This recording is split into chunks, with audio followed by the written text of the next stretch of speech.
Ang magandang balita ayon kay Mateo. 26 na kabanata. Matapos ituro ni Jesus ang lahat ng ito, sinabi niya sa kanyang mga alagad, Gaya ng alam ninyo, 2 araw na lamang at Pasko na.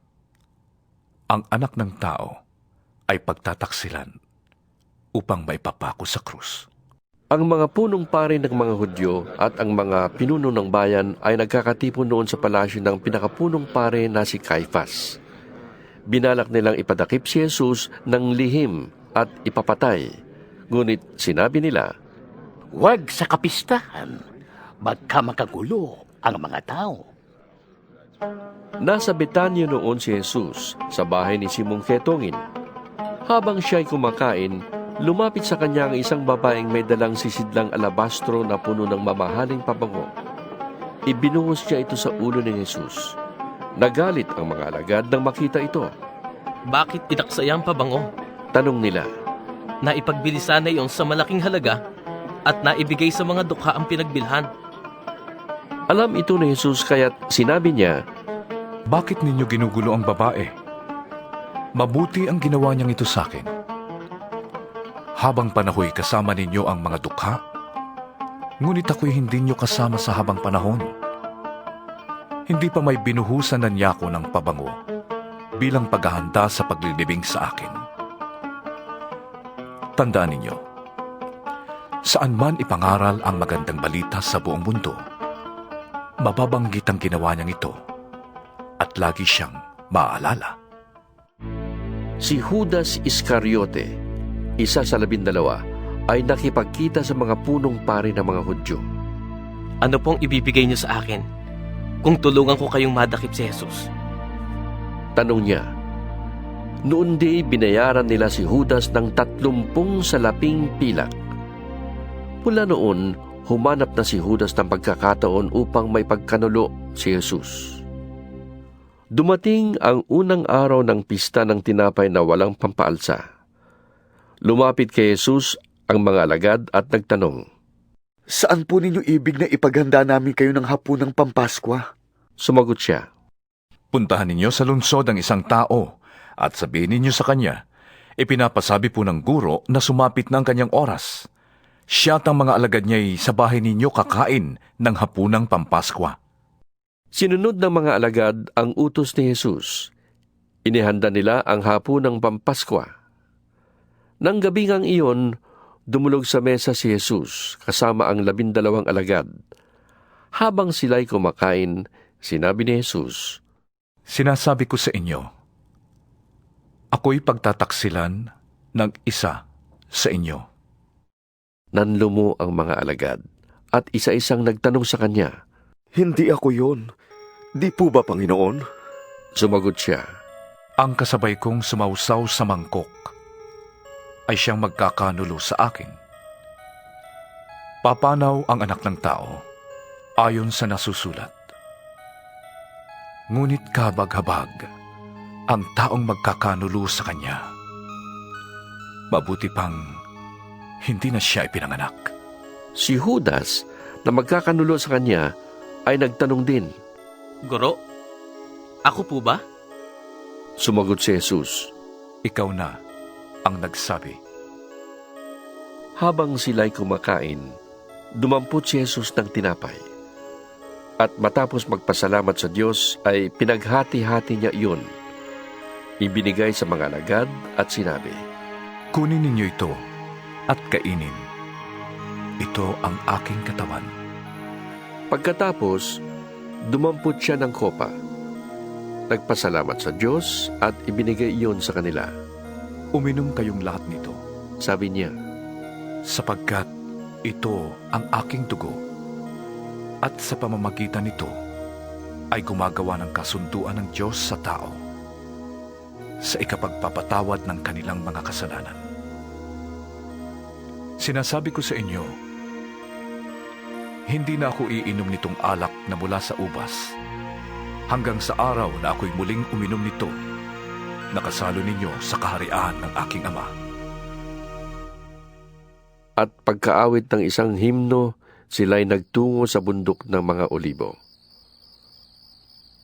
Sinabi ni Jesus sa kanila, Sa gabing ito, ako'y iiwan ninyong lahat.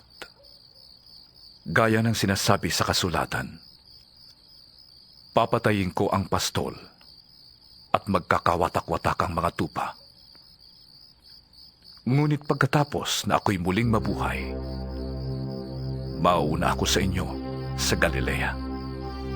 Nagsalita si Pedro, Kahit na po iwanan kayo ng lahat, hindi ko kayo iiwanan.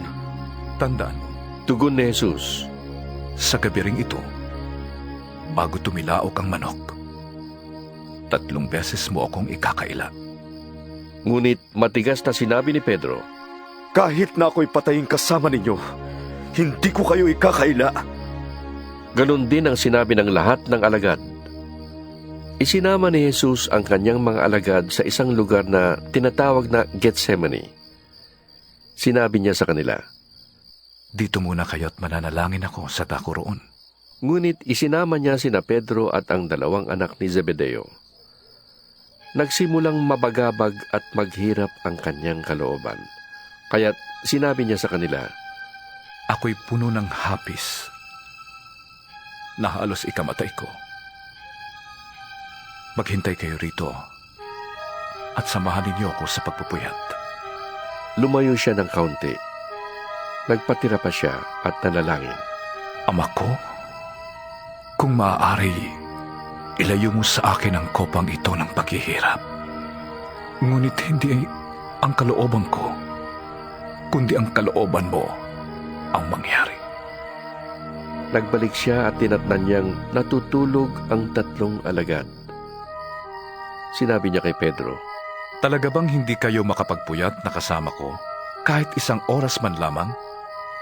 Magbantay kayo at manalangin upang huwag kayong madaig ng tukso. Ang espiritu'y nakahanda, ngunit ang laman ay mahina. muli siyang lumayo at nanalangin. Ama ko, kung hindi maaaring maialis ang kopang ito, malibang inumin ko, mangyari ang iyong kalooban. Muli siyang nagbalik at dinatnan na naman niyang natutulog sila sapagkat sila'y antok na antok. Iniwan niya uli ang 3 alagad at muli siyang nanalangin at yun din ang kanyang sinabi. Nagbalik na naman siya sa mga alagad at sinabi sa kanila, Natutulog pa ba kayo at nagpapahinga? Dumating na ang oras ng anak ng tao ay pagkakanulo sa mga makasalanan. Bumangon kayo at tayo na. Narito na ang magtataksil sa akin. Nagsasalita pa si Jesus nang dumating si Judas na isa sa 12. May kasama siyang maraming tao na may dalang mga tabak at pamalo. Sugo sila ng mga punong pari ng mga Hudyo at mga pinuno ng bayan. Bago pa sila dumating doon, sinabi na ng taksil sa kanyang mga kasama, Kung sino ang halikan ko, siya ang dakpin ninyo. Nilapitan agad niya si Jesus at binati. Magandang gabi po, Guro. Sa kahinagkan, sinabi sa kanya ni Jesus, Kaibigan, gawin mo na ang sadya mo. at siya'y nilapitan nila at dinakip. Nagbunot ng tabak ang isa sa mga kasama ni Jesus at tinaga ang utusan ng pinakapunong pari ng mga Hudyo at natagpas ang tenga niyon. Sinabi sa kanya ni Jesus, Ibalik mo ang iyong tabak sa lalagyan. Ang gumagamit ng tabak ay sa tabak mamamatay. Hindi mo ba alam na kung hihingi ako ng tulong sa aking ama, ay padadalhan agad niya ako ng libu-libong mga anghel? Ngunit paanong matutupad ang mga kasulatan na nagsasabing ito'y dapat mangyari? Binalingan niya ang mga tao at sinabi, Ako ba'y tulisan at naparito kayong may mga tabak at pamalo upang ako'y dakpin? Araw-araw ay nauupo ako sa templo na nagtuturo at hindi ninyo ako dinakip. Ngunit nangyari ang lahat ng ito upang matupad ang sinulat ng mga propeta. Tumakas ang mga alagad at iniwan siyang mag-isa. Dinala si Jesus ng mga dumakip sa kanya sa bahay ni Caiphas, ang pinakapunong pari ng mga Hudyo. Doon nagkakatipon ang mga tagapagturo ng kautusan at ang mga pinuno ng bayan. Sumunod si Pedro, ngunit hindi gaanong lumalapit. Pagdating sa tahanan ng pinakapunong pare, pumasok din siya sa bakuran at naupo sa patio kasama ng mga bantay. Ibig niyang makita kung ano ang mangyayari. Samantala, ang mga punong pare ng mga Hudyo at iba pang kabilang sa Sanhedrin ay naghahanap ng sinungaling ng saksi laban kay Jesus upang ito'y maipapatay. Kahit na maraming humarap at sumaksi ng kasinungalingan tungkol sa kanya, wala silang matagpo ang makakapagpatutuong si Jesus ay dapat mamatay. Sa wakas, may dalawang humarap at nagsabi, Sinabi ng taong ito na kaya daw niyang gibain ang templo ng Diyos at muling itayo sa loob ng 3 araw. Tumindig ang pinakapunong pari at sinabi kay Jesus, Wala ka bang isasagot sa paratang na ito laban sa'yo? ngunit hindi umimik si Jesus. Kaya't sinabi sa kanya ng pinakapunong pari, Iniutos ko sa'yo sa ngalan ng Diyos na buhay. Sabihin mo sa amin kung ikaw ang Mesyas na anak ng Diyos. Sumagot si Jesus, Kayo na ang nagsabi. At sinasabi ko pa sa inyo, di na magtatagal at makikita ninyo ang anak ng taong nakaupo sa kanan ng makapangyarihang Diyos at dumarating na nasa alapap. Pagkarinig nito, pinunit ng pinakapunong pari ang sariling damit at sumigaw, Ginabastangan niya ang Diyos! Hindi na natin kailangan ng magsaksi! Narinig ninyo ang kanyang paglabastangan sa Diyos! Ano ang pasya ninyo? Sumagot sila, Dapat siyang mamatay! at dinuraan nila si Jesus sa mukha at pinagsusuntok. Pinagsasampal naman siya ng iba at kinutya. Hoy! Kristo! Hulaan mo nga kung sinong sumampal sa'yo! Samantala, si Pedro'y nakaupo noon sa patio. Nilapitan siya ng isang utosang babae at sinabi sa kanya, Kasamahan ka rin ni Jesus na taga Galilea, hindi ba? ngunit nagkaila si Pedro sa harap ng lahat. Wala akong nalalaman sa sinasabi mo. Sagot niya. Pumunta siya sa may pintuan at nakita siya ng isa pang utosang babae. Sinabi nito sa mga naroon, Ang taong ito'y kasamahan ni Jesus na taga Nazaret. muling nagkaila si Pedro. Isinusumpa ko, hindi ko nakikilala ang taong yun. Maya-maya'y lumapit kay Pedro ang mga naroon. Sabi nila, Isa ka nga sa mga tauhan niya. Halatang halata ka sa iyong punto. Mamatay man ako, talagang hindi ko nakikilala ang taong yan. sagot ni Pedro. At siyang pagtilaok ng manok. Naalala ni Pedro ang sinabi ni Jesus. Bago tumilaok ang manok, 3 beses mo akong ikakaila. Lumabas siya at tumangis ng buong kapaitan. Kaya't ang pananampalataya ay bunga ng pakikinig. At ang pakikinig naman ay bunga ng pangangaral tungkol kay Kristo.